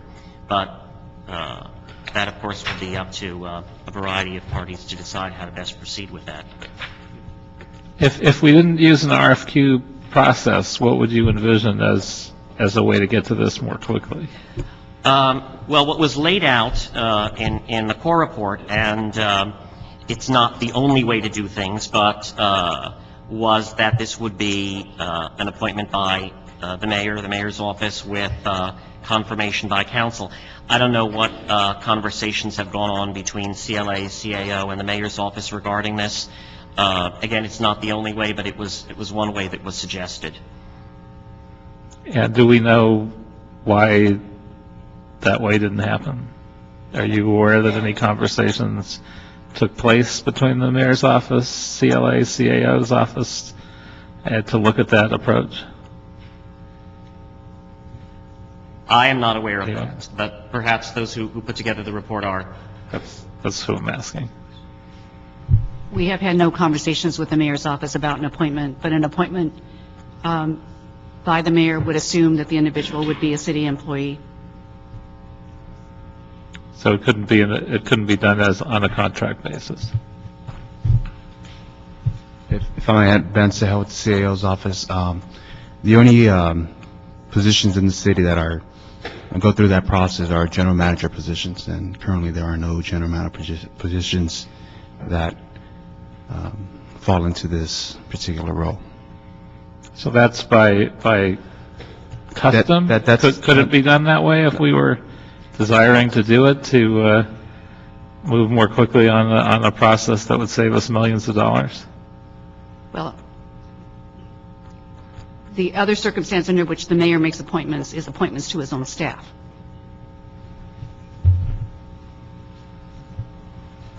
I'm sorry, there are essentially two types of appointments that we're talking about. One would be for an employee position, so there'd have to be a position that has within it these types of responsibilities existing in the city service so that the mayor could appoint someone to that within his office, or a general manager position that would deal with that, and that would be Office of Finance. With respect to doing this other than as an employee, it would be by contract, and that would be the process that's being suggested here as well. So it would be no different.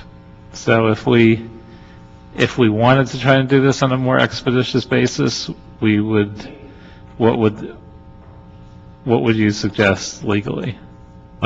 Again, there's one of two ways. The one would be the suggestion that's in the report. The other would be to create or establish a position for this purpose, which would itself take some time. And I haven't studied that, so I don't know how long that would take, but it would be a matter of months to establish a position with these types of responsibilities and then select someone for it. So if we were looking to do this with the most expeditious choice, would it make sense for us to have staff discuss this with the mayor's office and get a timeline for how long they could take to? If you're asking for my assessment as to timing, I think you have probably the most expeditious option before you, because it's already part of the way, and there's already thought being given to what the RFP would look like. I might point out, with respect to appointment to positions, that the two inspector generals that I'm familiar with, actually three, well, two existing and one proposed for the charter, are in the charter. They're not established either by contract or just by a civil service description, but they're in the charter as a position that then gets filled. Interesting. Okay. Well, this becomes more complicated. Let me ask a question. You said there are no general manager positions that fit this bill, but the position of treasurer, which is now vacant, is uniquely suited to that because that is the treasurer's job, is to collect money. So I know the mayor's intention was to combine treasurer and finance. Actually, that's not the job of the treasurer at this point in time. You might be able to do a transfer under 524, whatever the charter, to do that. That responsibility has been given by ordinance to the Office of Finance. Exclusively? And there's no language Actually, left by in the charter. old? Yeah, there's none of the old language left? Not in the treasurer's office. It's to receive and deposit and invest the money of the city. To receive and deposit. Right. So if it's a collectible, then they could go receive it. Well, to receive when Office of Finance collects it and provides it to them. Okay. And don't quote me on the actual wording, because I don't have the charter before me, so I don't know the actual wording. But basically, it's to take the money that is received by the city and to invest it, and yet to have it available as well when it's to be expended. And we cut off David before he had his chance to have his say. So why don't you do that, and then we'll continue with this discussion. Just as well. Well, as I have observed here today, I can say with confidence I agree with the people that are sitting up here, and not necessarily those that are sitting out here, which is a good way to start. But I think it's not lost on me, nor is it on council, that this problem has been around for quite a long time. And the members of CORE are not the first people to point it out. There have been numerous, I think everybody says it goes back to 1991. There was a Coopers and Librarian report of Pricewaterhouse, and goes subsequent controllers to say we should do this, we should do that. And the people who were always tasked with doing something were the people who were in the CAO's office and the CLA's office and the mayor's office. And mostly the tasking was try to do better and try to do better. And the instructions from council to all these people to try to do better have marvelously preserved the status quo for 20 years. And I think I had pretty much concluded that nothing would ever change in the city. And then somebody, I think some of the people sitting up here, I think had the foresight and the wisdom to ask a new group of people who had no horse in the race, no status quo, no prestige to protect, to look at this and come up with a recommendation as to what to do. Now, I don't know enough about how the city has previously run on other ways, but I do know that as far as I can determine, an ad hoc commission to do anything appointed by council is a fairly extraordinary thing. And I'm honored that I was one of the people chosen, appointed by Councilman Koretz, to serve in this capacity, because I think the extraordinary nature of it is, I think, driven by the fact that everybody on council knows that this problem has been addressed for over 10, sometimes 15 to 20 years, and the status quo has maintained itself pretty well. Nothing significant has changed in that time. So I saw this ad hoc committee. It's not a standing committee. The idea was appointed for 6 months, would come in, a whole bunch of people would get together, would brainstorm what to do, and come up with a report saying, here's what you ought to do. And that's where we are. Now, I think it is an unusual recommendation, perhaps, to have an inspector general. I think we have 6 more months of work to do, but I don't think any of the commissioners that are on this board want it to be a permanent commission. We want it to be a shot in the arm, some different people looking at the same problem, more than anything else, shining some flashlights into the dark corners for the council to look at. And quite frankly, I think under Ron's leadership, we've done a damn good job of that. In 6 more months, we should look at the other things that we haven't had a chance to look at here, and then we'll be gone. It's a flash in the pan, and hopefully we will have made a difference. Now, when we countered this problem of how can we really make a difference, how can we have our report, which is nicely browned and printed and everything, become something different than simply one of the many reports that stack this high that have said essentially the same thing we had. And the one thing that I think our Vice Chairman, former Councilman Missinkowski, hearkened back to the Inspector General for the LAPD with respect to dealing with the consent decree. And we saw that that was a similar situation where you had to change the culture. And in that case, the federal government had said, change the culture. And I know my friend, the chief, was involved in all that and probably didn't want an inspector general, just like these people don't. Not true. Okay. Didn't want the inspector general to do the chief's job. Exactly. Exactly. But we followed that. But Cindy came up and she said, look, let's call it something like the inspector general over there on the consent decree that will not only be different, it will sound different. Now, I don't think we want to be in the city charter with this. I don't think it needs to be a permanent job.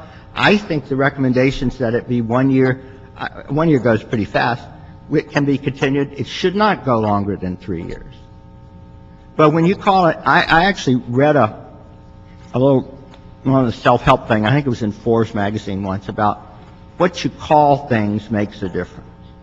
And there are certain, like you call people chief, that people stand up, people look. If you call people the mayor, king gets a good thing. I mean, Prince is way up there. But if you get a hierarchy of if you want to anoint someone with authority to do something, you don't give them a wimpy name like coordinator. What's a coordinator? He's going to come by and try to persuade you to do well. And executive director is a few notches above coordinator, because mostly executive directors serve commissions like the LADWP commission or other, where they are essentially the administrator.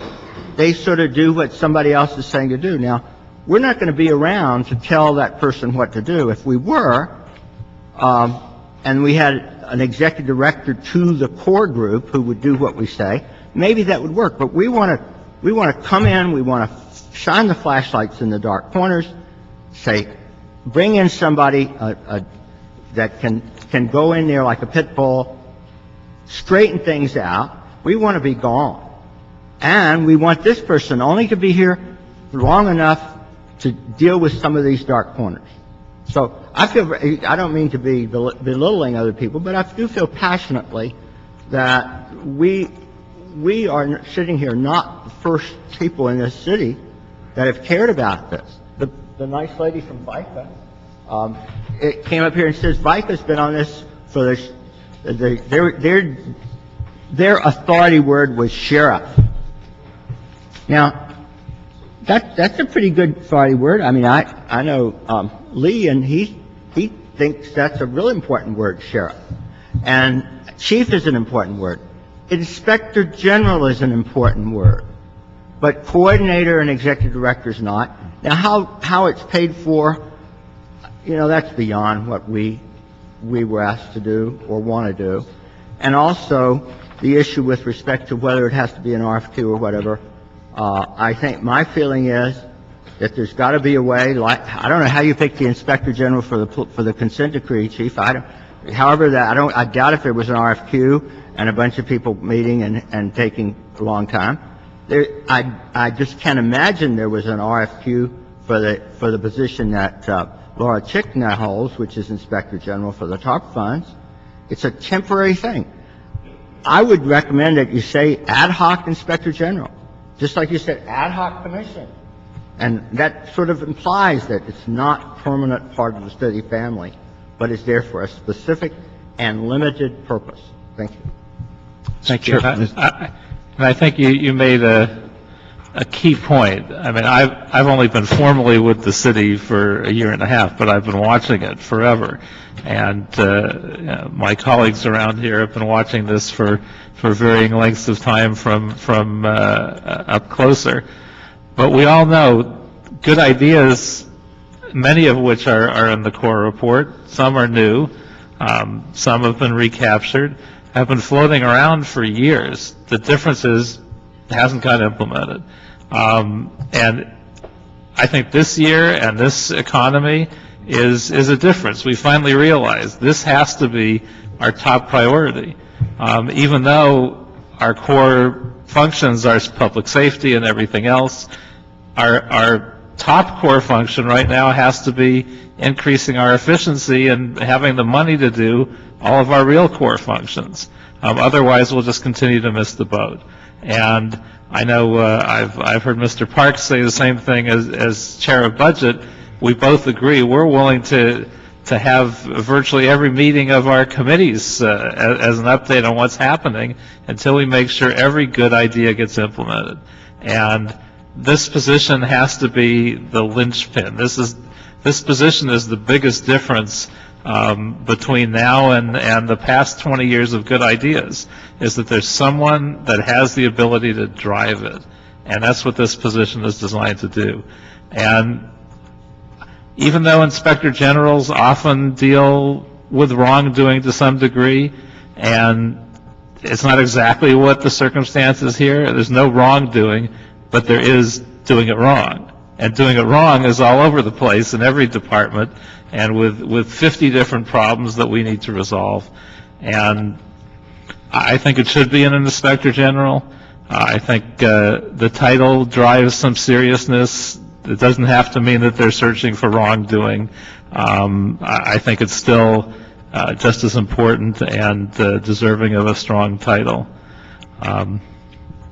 Any other thoughts from? Yeah, let me just make a couple of comments. Is that I think that a lot of this stuff we can get carried away on names, but if Inspector General sends the message, I think we should label it Inspector General. We should take the duties that have been described by CORE and also by the report from the CLA and put the duties under that position and merge them under and say this is what we want them to do. So they get a broadness of duties, and we spend time on the duties as opposed to the name. The other thing, I think we should clearly define that there's a need of a staff of some type. We can't just put a body and say, go do it, and they have an office and a phone, and that's it. So there's got to be some allocation. I think the appropriate source of funding should be the business tax funds that come in, so that we're not identifying another source of funds. We know that's $400 some odd million comes in. on business tax. The thing I think is important for us to identify, we need to make sure that we can clearly identify how much money or what role this position plays in bringing in more revenue. And we have to be able to distinguish that from the money that just rolls in because people do what they're supposed to do, but what percentage or what type of funds come in because we've created this position. And we have to find that, put that in play before we select the position.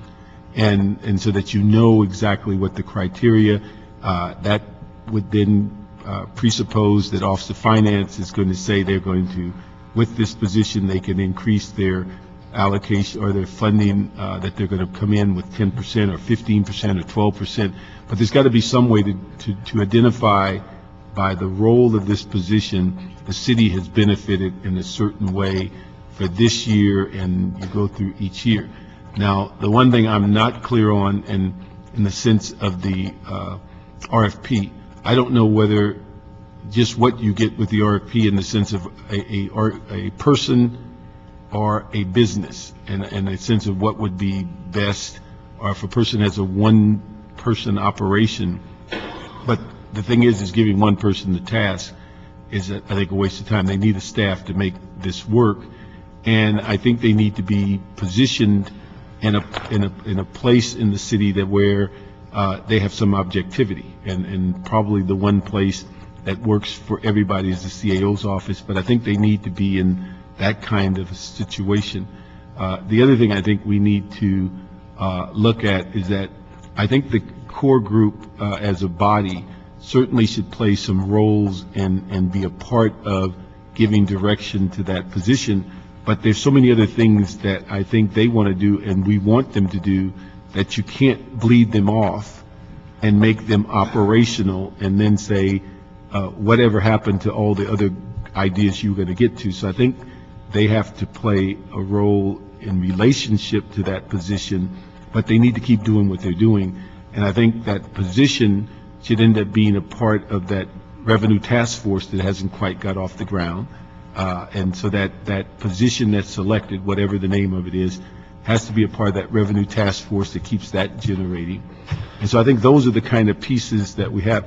I think we have to figure out a way to address this appointment, because if we're saying we only have two options, we can either go civil service, it takes us 6 months, or we got to appoint somebody a general manager. There's got to be something in between that gets us a position, that gets them up and running, and that can be done fairly quickly, so that we, in whatever we call it, I don't know, that's up to CAO and the CLA and personnel to figure out that this is not something that we need to restrict by a 6-month process just to go through identifying the duties and all that. You need a person in play, ready to go, and how we get there, I think the personnel and the legal people got to figure it out, but it shouldn't be an end of watcher. I mean, we should not be leaving here retiring and we're still trying to figure out how to bring somebody on board. So I think those are the pieces that I think that we need. And again, it's important to me that there's a staff. It's important that they have the ability to know that what their functions are, and it's important that they understand. These people may not work for them, but they certainly have the ability to gain cooperation and report on the lack of compliance of Executive Order 5, or provide a process that makes it better. And with that, I think they have to work hand in hand with the Office of Finance. They got to work hand in hand with the Corps. They got to work hand in hand with the Controller's Office, because one of the things I think we have not had, we've had the bully pulpit. The Controller does one of these audits every couple of years, and we still have 65 recommendations. So the bully pulpit must not be working. And so the issue is we need to have some operational parts of the bully pulpit. Because I think the general managers have figured it out.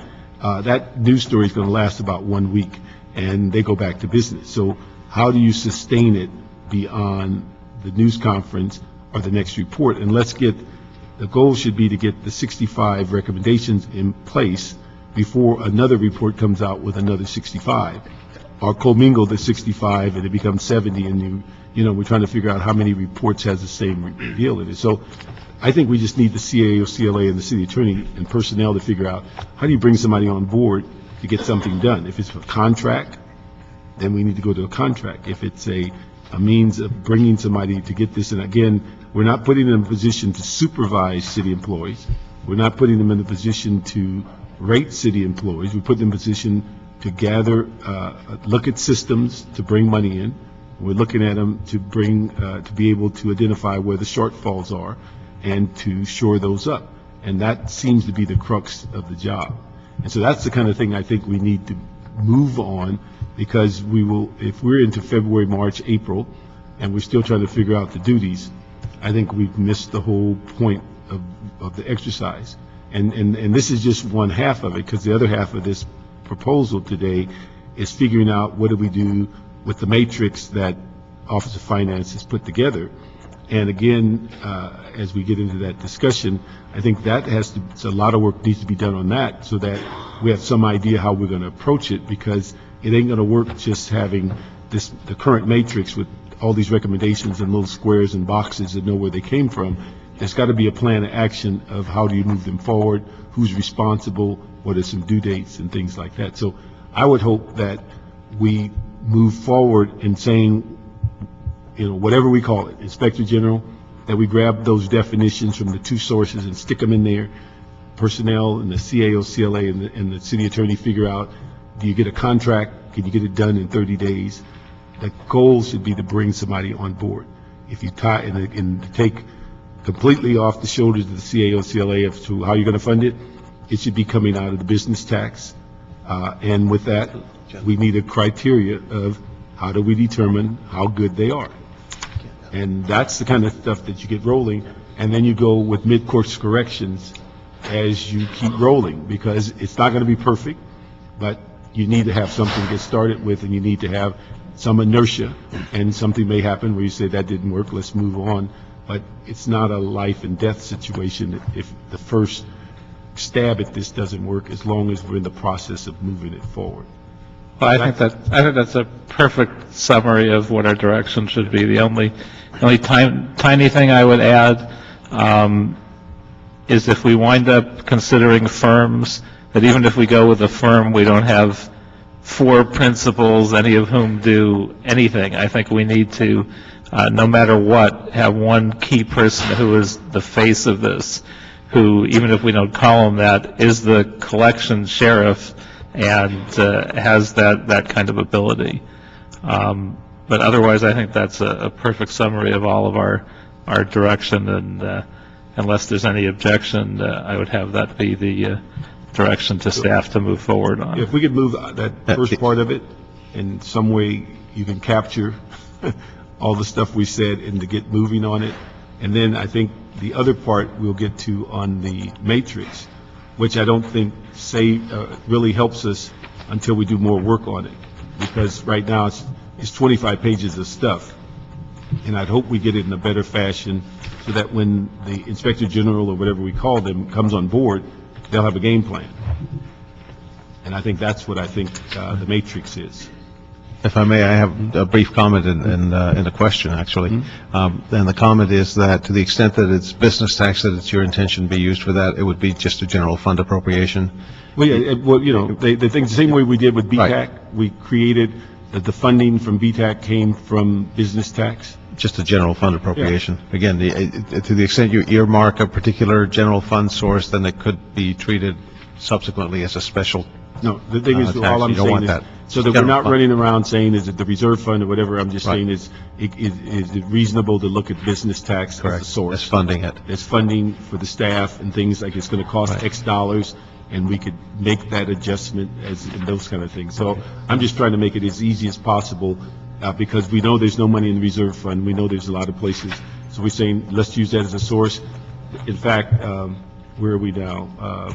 In another month, within a couple of months, I think 80% of their money comes in the first quarter. So they're going to be flush with money as much as they can be in the first quarter of the year. Right. So, I mean, that's where the easy money is. But again, it can't be just giving the money without saying, we know how to track what they create. It's got to have those two pieces. And the question or clarification is, you have a proposal before you in this report, which is to go ahead and do the RFP and contract as expeditiously as possible. At this point, are you instructing that be looked at again? Well, I think to me, if it's an RFP that takes 6 months, Right. I think, to me, that's off the table. Okay. The issue is, it's got to be how quickly can you bring it on board? Right. And that may dictate the process. And if that's contract, I don't know. But I think the four minds I mentioned, CLA, CAO, the city attorney, and personnel, between them, they have to figure out how do you bring somebody on board.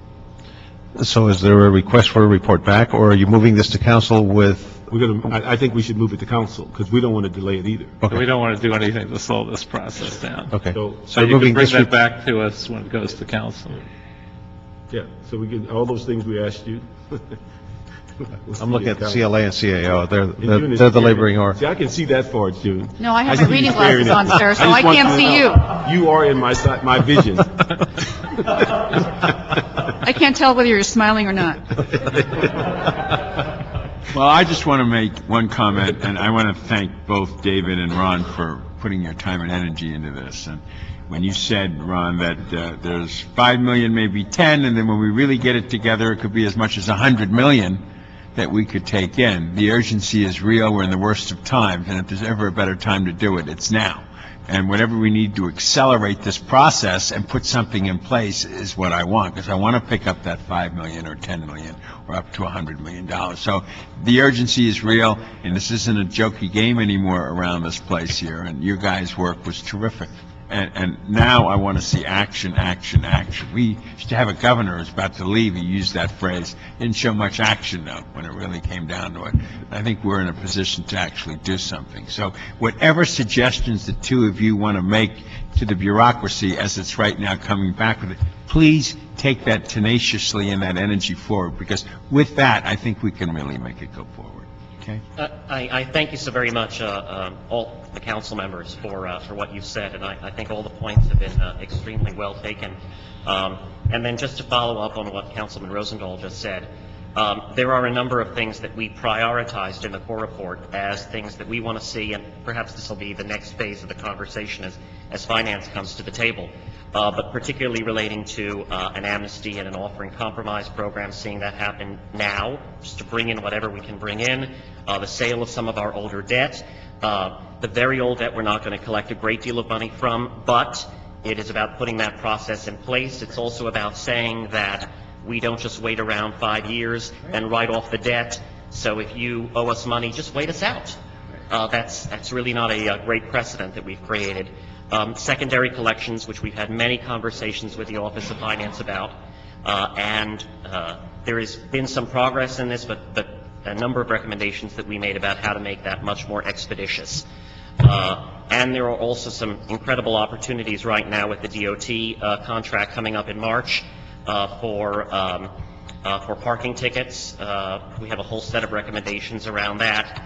And as far as fire department is concerned, this was an issue, of course, that came before the city about, it's almost, I think, 2.5, 3 months ago, perhaps. One of those contracts, for example, had a provision for accelerated service. Actually, the city is paying, I believe it was about $455,000, if my recollection was correct, for accelerated service. We better make sure we're actually getting accelerated service. Because, as we all know, each day that we don't have that system in place is money that we're not collecting. So, thank you very much for paying such incredible attention to this, and we are very honored to be able to be a part of this commission and a part of this process. Well, thank you both for your great work. And so I think that's probably enough direction for the first half of this item. The second half on the matrix, I wonder if we could get a presentation from staff on a brief summary of that, and then what we suggest as the way we move forward with it. Todd Bowie, Office of Finance. Mark O'Brien, Office of Finance. In summary, before you is the requested matrix of council instructions, core, Macias, and controller recommendations aimed at the city collecting what is due. Accompanying the matrix is also Finance's proposal for a strategic approach to plan management and centralization of non-tax receivables, along with the initial steps to be taken toward the goal over the course of the next 3 months by focusing on 3 primary areas. The first area, consistent with the findings of each successive study on the city's management of AR, is that Finance must establish greater authority and accountability. As such, Finance will be reporting back with administrative code review findings and recommended changes to help improve revenue management. In the second area, Finance will continue to promote receivables policies and practices grounded in best practices throughout the city. As such, Finance requests to report back on recommended changes to the city's billing and collections guidelines as well. The Finance also requests to report back on the process for retaining a broker for evaluation and sale of uncollectible receivables within 30 days with the advice of the city attorney. And we're also requesting to report back on contract process improvements that can be implemented for future collections contracts. In the third focus area of tools and technology, Finance is striving to achieve greater information and control over non-tax receivable management through leveraging technological resources and subject matter expertise. Given the city's implementation of the new financial management system, this is a timely and critical opportunity. As such, Finance requests to report back with ITA in 90 days on options for business process improvements and supporting technology and receivables management. In sum, Finance wants to be not only responsive, but to own the processes we've outlined, be strategic in our approach, and to use the matrix as a guide for many of our initiatives. We will continue to monitor our progress on the matrix, and we intend to complete the attachment B portion of the matrix by coordinating responses required from citywide departments in the next 30 days for presentation to council. And thank you for your consideration of our request. I don't have many suggestions yet, although I'll take comments from my colleagues. I would suggest that we find some way to make the matrix a little more understandable and digestible in its current form. It's in a way a bit too much, and a bit too much small print that some of us can't even read, etc. Yeah, it's a kind of volume of there's a way to even if it winds up being more pages, make it more digestible. One of the things that we tried to do in our report was to bucket these into broader categories, and so that kind of speaks to our recommendations. Our recommendations generally cover most of what the matrix indicates, but not to the level of specificity of the matrix. And so we intend to use the matrix ongoing as a checklist, and we can certainly work to improve its usability and readability along those lines. And our recommendations are definitely taking all of those into consideration at the end of the day, but we did try to bucket it by narrowing it into those five or so recommendations that we've made. And again, also, anywhere we can put in the motivation factor, if we can put in incentives for department heads to, as Councilmember Smith was mentioning earlier, for them to share in some of the revenue that they generate, so that there's an incentive, and also if there's a way to build in some accountability as well. So we have both a carrot and a stick. When in the past, I think part of the reason for failure is that we had neither accountability or incentives in past efforts. So some people did better, some people did worse, and it was all based on their own individual motivations and willingness to go along. Mr. Parks? Smith? You got something, Bill? No. Okay. Let me just say one thing on the matrix. I think it would be so helpful if Office of Finance worked with CAO and CLA to kind of bring life to the matrix, to where we can talk about what some of the first priorities, what departments are responsible. The other thing I think has to be incorporated is somewhere we have to figure out when the accounts receivable on SMS, because that's a vital part of making all this work and keeping track of it and how it impacts some of these recommendations. I think that in looking at it, we can point towards the centralization of a lot of these activities, But again, I don't think we've come to grips with whether all billing becomes, from the initial billing becomes centralized. And for a while at least, we're going to have to keep working on what level the departments play, and then at what point do they get shifted, and then it's totally Office of Finance responsibility to the point of selling the bad debt or getting it off the books. Taking it and bringing it back to departments back and forth seems to be somewhat a waste of time once they have found they couldn't get it done in the first 30 or 40 days. It doesn't seem to be reasonable to be sending it back. So those are the things I think would be important with the CAO, CLA working with you. If there's a need for new ordinances, if there's a need for a change in policies, if there's a need for more technology, that should be encompassed around this report so that we're aware of what all of the pieces are that are needed. So we don't bring you in and say, what happened to item 42? And you say, oh, we never got to that because there's a need of 3 computers. We need to know that as we move forward, get an idea of not only cost, but what's the reality. The only thing I'll say on this, I think on the issue of incentives, my concern is that I think the fact that the city funds those departments up front, a great deal of their incentive should be that they go and collect this money so they don't get cut the following year, as opposed to them starting off saying, thanks for funding and thanks for letting me have the money I collected. I think we have to bring some sense of, unlike private business, they never look into the file cabinet and have no pencils, no paper, staplers. The city provides that, and I think part of them staying operational is part of their job is to collect funds that basically reimburse the city's general fund for putting dollars up front into them to have a budget. So I think that's my little difference on incentives. I would think self-preservation is a major incentive. And so so that if we don't collect money, your budget continues to shrink. But I just hope that we not get to the point that they take, it's kind of like a $50 million ball player saying, I want this contract, but if I make the All-Star game, can I make $2 more million? Well, what did we pay you the $50 million for if we got to give you an incentive to make the All-Star team? So that's what I have a little different view on that. I would hope they would understand that the fact that they get a fully funded budget as best we can is an incentive to make sure that revenue is coming in. Well, I think we may not be far apart because I'm suggesting both a carrot and a stick approach. I'm not sure I care how much it's one or the other. So if we say, okay, you don't make the All-Star game, now you're making $48 million instead of 50. I don't mind if we take it out of the hide of people that don't do adequate collections as well. Any which way, I think we want to make sure that departments feel their success. Yeah. That it actually counts for something. If they do a bad job, they don't wind up with the exact same budget as if they had done a good job. Yeah.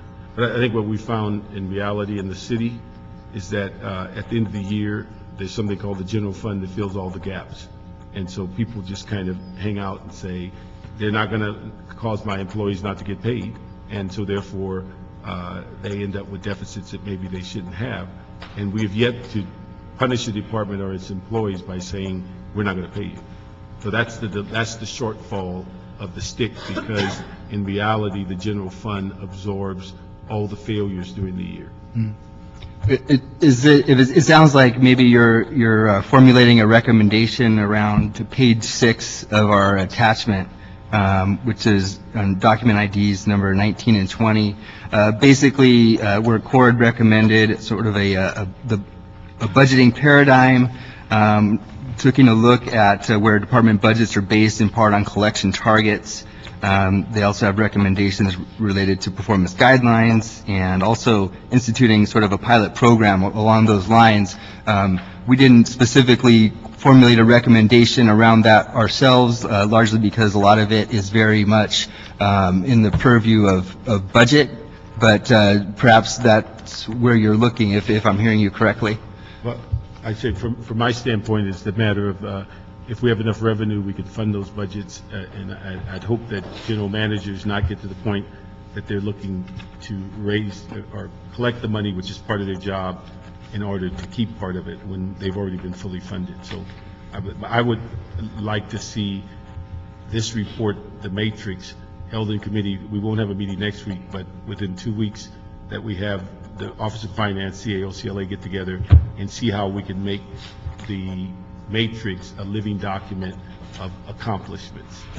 And I think you are onto something. I think we are talking about some way to hold departments accountable. So I think we'd look forward to suggestions with more specifics of ways to do that. Okay. We have no public comment, and so the joint meeting of the Budget, Finance, and Audits is adjourned. See you.